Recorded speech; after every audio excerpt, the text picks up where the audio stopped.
Rachel, and I'm 38 years young. For the past 9 years, I've poured my heart into my skincare clinic, which has grown into a sanctuary of beauty and tranquility in the bustling heart of the city. My life, seemingly serene, was about to face an unexpected storm. It was a regular Thursday evening when Ethan, my husband of 4 years, casually dropped a bombshell over dinner. "I think it's time for Mom to move in with us," he said, as if discussing the weather. I paused, a forkful of salad suspended in midair. "Move in, as in permanently?" The words felt heavy in my mouth. Ethan nodded, oblivious to my shock. "Yeah, since Dad's gone, she's all alone. It's the least we can do." The news should have been a discussion, a decision made together. But there it was, presented as a done deal. My mind raced with images of Mrs. Harper, Ethan's mother, a woman of strong opinions and an even stronger presence, invading our peaceful home. But Ethan, our apartment isn't exactly spacious. Where would she even stay? I tried to keep my voice steady, but inside I was a whirlwind of anxiety and frustration. "We'll figure it out.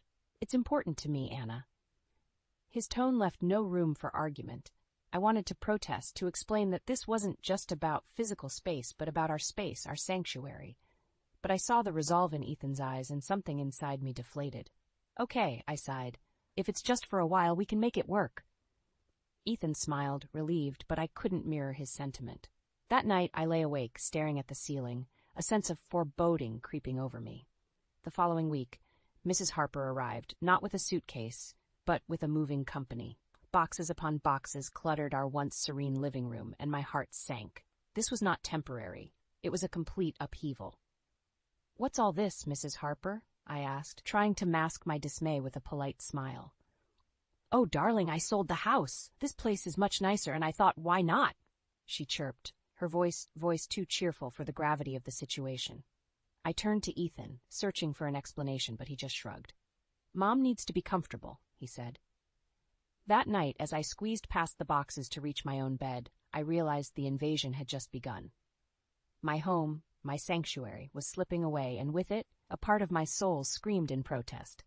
But little did I know, this was just the tip of the iceberg. The real storm was yet to come. The arrival of Mrs. Harper marked the beginning of a new, uninvited chapter in our lives. Her presence, once sporadic, became a permanent fixture, transforming our home into a space I hardly recognized.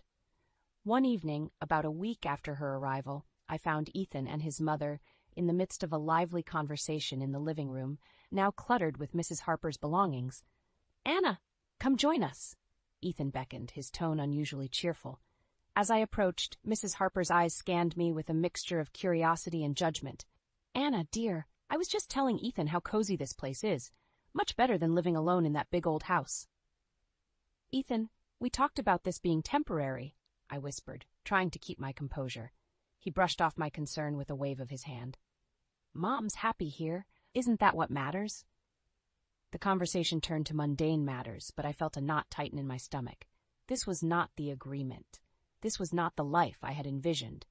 In the following days, the situation worsened.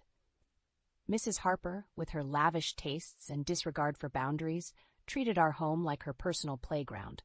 The once orderly living room was now a maze of her possessions, and the tranquil ambiance I cherished was replaced by a constant buzz of her activities. "Ethan, we need to talk," I said one evening, finding him alone in the kitchen. "Your mother, she's taking over our home. We need to set some boundaries." He looked at me, his expression a mix of annoyance and indifference. "Anna, she's just trying to make herself at home. You're overreacting." "Overreacting? Overreacting? Ethan, look around. This isn't a home anymore. It's a storage unit for your mother's things." He shrugged, unmoved. "If you're so unhappy, maybe you should consider leaving." His words hit me like a physical blow. Leave? My own home? But as I looked around at the alien environment that my home had become, I realized he was right. This was no longer my sanctuary. It was time for me to reclaim my space, my peace. That night, with a heavy heart, I packed a suitcase with my essentials. I glanced around the apartment one last time, a silent farewell to a chapter of my life that was closing. As I stepped out into the cool night air, I felt a mix of sadness and relief. I was leaving behind a part of my life, but I was also stepping into a new beginning, one where I would not be overshadowed by the whims of others. I found refuge in a modest hotel room that night, the city lights twinkling like distant stars. Alone with my thoughts, I reflected on the path that led me here. My journey from a passionate beautician to a successful clinic owner was a testament to my resilience and ambition. But my personal life, it seemed, had taken a detour I hadn't anticipated. Ethan and I had met in a serendipitous encounter at a local cafe. He was charming, with a carefree spirit that complemented my meticulous nature. Our relationship blossomed into marriage, a union I believed was built on mutual respect and understanding. Yet, here I was, feeling like a stranger in my own life. The following days were a blur of emotions and decisions. I temporarily relocated my clinic to a smaller, more affordable space and dove into work. It was my sanctuary, a place where I felt in control, empowered. But the image of our cluttered apartment, now overrun by Mrs. Harper's possessions, lingered in my mind. Ethan's words echoed in my ears, "Maybe you should consider leaving." It wasn't just about the physical space. It was about respect, about being heard. I realized Ethan's perception of our life together had been a facade, masking his apathy and entitlement. Determined to confront the situation, I arranged to meet Ethan at a neutral location, a quaint coffee shop where we had shared many moments in the past. "Ethan, we need to talk about everything." "About us," I began, my voice steady but laced with emotion. He looked uncomfortable, fidgeting with his coffee cup. "Anna, I don't know what you want me to say. I want you to understand that what happened wasn't just about your mother moving in. It's about us, about how you disregarded my feelings, and my presence in our home." Ethan sighed, a look of realization dawning on his face. "I didn't see it that way. I just thought—" "That's just it, Ethan. You didn't think about us, about me. You made a decision that affected both our lives without even considering how I would feel." The conversation was difficult, filled with moments of silence and unspoken truths, but it was necessary. By the end, it was clear that our paths had diverged. The love that once bound us had frayed under the weight of unmet expectations and unspoken grievances. As I walked away from the coffee shop, a sense of closure washed over me. It was time to turn the page, to start a new chapter in my life, one where I was the author of my own story. In the weeks that followed, I immersed myself in my work, finding solace in the familiar routines of my clinic. Each facial treatment I performed was not just a service to my clients, but a therapeutic ritual for my own healing.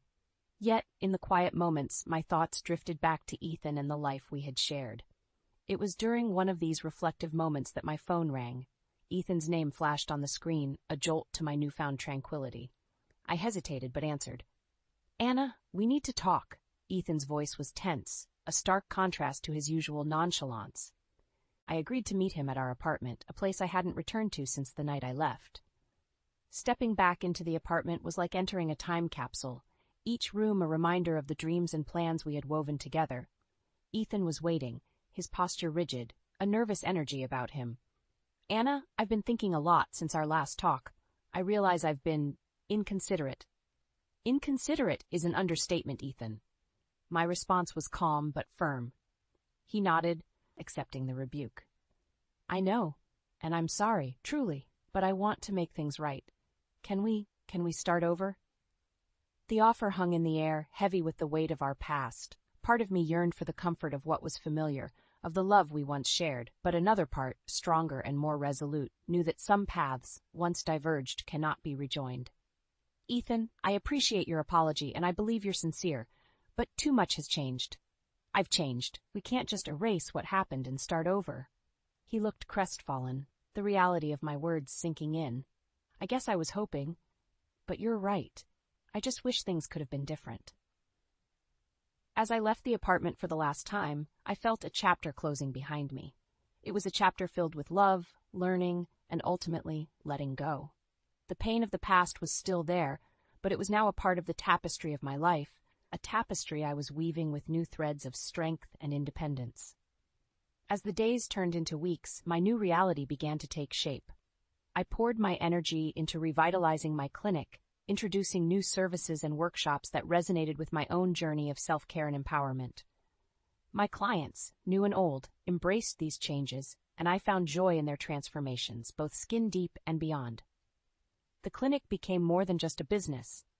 It was a testament to my resilience, a place where I could channel my experiences into something beautiful and healing.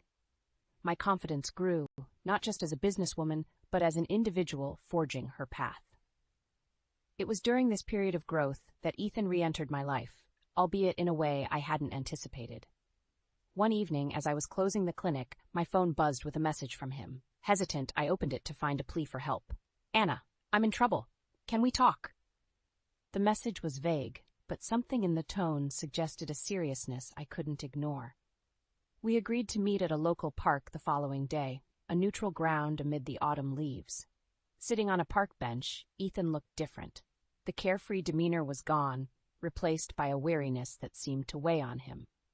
"Anna, I messed up," he began, his voice strained. "After you left, things with my mom got out of hand. I didn't realize how much we were spending, how much debt we were accumulating. I'm drowning."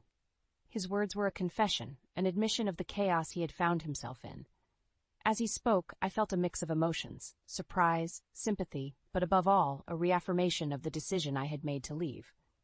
"Ethan, I'm sorry you're going through this, but I can't help you. You need to take responsibility for your actions and find a way to deal with this." He nodded, a resigned acceptance in his eyes. "I know, I guess I was hoping for a miracle." Our conversation was brief, but it was clear that Ethan's journey was taking a different path, one filled with its own challenges and lessons. As I walked away, I realized that while our lives had diverged, I hoped he would find his way, just as I had found mine. Life has a way of coming full circle, and in the months that followed, this adage proved true. My clinic flourished, becoming a beacon for those seeking not just beauty treatments, but also a sense of community and empowerment. I had found my stride, balancing the demands of my business with the fulfillment of personal growth. Then came an unexpected turn. One busy afternoon, as I was consulting with a client, my phone rang persistently. Excusing myself, I stepped out to answer, finding Lisa, my cousin and the owner of the apartment I once shared with Ethan, on the other line. "Anna, there's trouble." Lisa's voice was tense. "Ethan and his mother are facing eviction. They haven't paid rent in months, and now they're asking for my help." The news was a shock, but not entirely surprising. Ethan's financial recklessness had been a growing concern, one that I had distanced myself from. Lisa's request was clear. She needed my help to sort this out, to confront Ethan and his mother about their obligations. I agreed to meet with them, not out of obligation to Ethan, but to support Lisa, who had always been a pillar in my life. The meeting was set in the very apartment I had left behind. Walking in, I was struck by how much it had changed. The once orderly and stylish space was cluttered, the air heavy with the tension of broken promises and unmet responsibilities. Ethan and Mrs. Harper were there, their expressions a mix of embarrassment and defiance. Lisa, ever the picture of composure, led the discussion. "Ethan, you know the terms of the lease. You've fallen behind, and this can't continue. I'm sorry, but you need to vacate the apartment," she said firmly. Ethan's response was a mix of excuses and pleas for leniency, a far cry from the confident man he once portrayed. Mrs. Harper, too, chimed in, her tone desperate. "Anna, please, you have to help us," she pleaded, turning to me. "You were part of this family, too." But I was no longer the person they once knew. "I'm sorry, but my helping is not an option. You both need to take responsibility for your actions." The meeting ended with a clear understanding that they had to leave the apartment. As I left, I felt a sense of closure, not just for myself, but for a chapter that had long needed ending. It was a poignant reminder of how our choices shape our destinies, and how, in the end, we are all accountable for the paths we choose. As the leaves began to turn, signaling the arrival of autumn, I found myself reflecting on the journey that had brought me to this point. The challenges, the heartaches, and the triumphs had all woven into the fabric of my life, each thread a vital part of who I had become. The clinic was bustling with activity, a vibrant hub that mirrored my own personal growth. I had expanded my team, bringing in talented individuals who shared my vision of empowering others through self-care. My clients weren't just customers, they were part of a community we were building together.